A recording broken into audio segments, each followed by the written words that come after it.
my name is Pastor Andy Schreier from Redeemer Lutheran Church in Edna, Texas.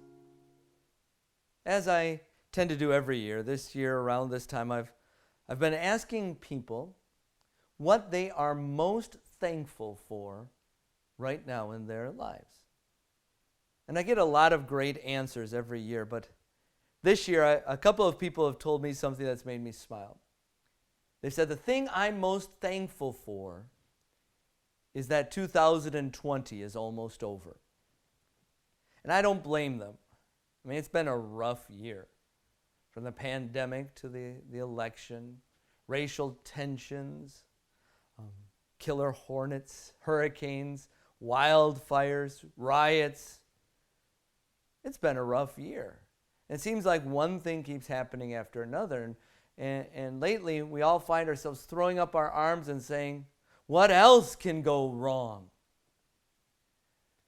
The problem is that when we throw up our arms and say, what else can go wrong, we tend to close our eyes to what is going right. I mean, it has been hard. I'm not denying that. The pandemic has created a lot of fear and frustration in people. You may have gotten sick. You may know people who have gotten sick or even died from the COVID virus. The political tensions in our country have been frustrating and divisive. Racial problems are a real issue right now in our world. It's been a rough year. But the truth is that even with all those hard things, we still have a lot to be thankful for this year, 2020. Because for the most part, just about all of us right now are healthy. But those of you that got sick, many of you have recovered, even if it was hard for a while. Now, sure, some people have died of the virus, and I'm not denying that. But for the most part, God has watched over you and me, and we're safe and we're healthy for now. And even the people that have died. And I want you to think about this. You know, it's been a rough year, not just because people have died from the pandemic, but because of the isolation, many people have even died alone. And that's hard. But we have to remember something about our loved ones who believe in Jesus. One, they didn't die alone. Their Savior was with them every moment of the way. And they are now in heaven. They are free from 2020. They are free from every pain and problem. They are happier than they ever were here on earth. They are in the perfection and glory of heaven with people they haven't seen in a long time, with God himself.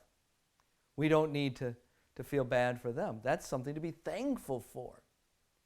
Even though we have political issues and our country is divided right now, we still live in one of the freest and most prosperous countries in the world. We enjoy blessing upon blessing. Even those of you who have suffered economically, and many of us have through this pandemic and the economic results, there hasn't been a day when you haven't had food to eat, clothes to wear, or a place to sleep. Many of us seem to have made it just fine through this. And that's something to be thankful for. And then we have God's promises that everything in our lives works for our good. Even if we suffer for a while, God's going to teach us lessons, teach us to trust him. He has plans we can't see. Besides that, God promises to forgive us because of Jesus for all of our whining and complaining, for all of our mistakes, all the bad stuff. We have heaven waiting for us. God is with us every moment of every day.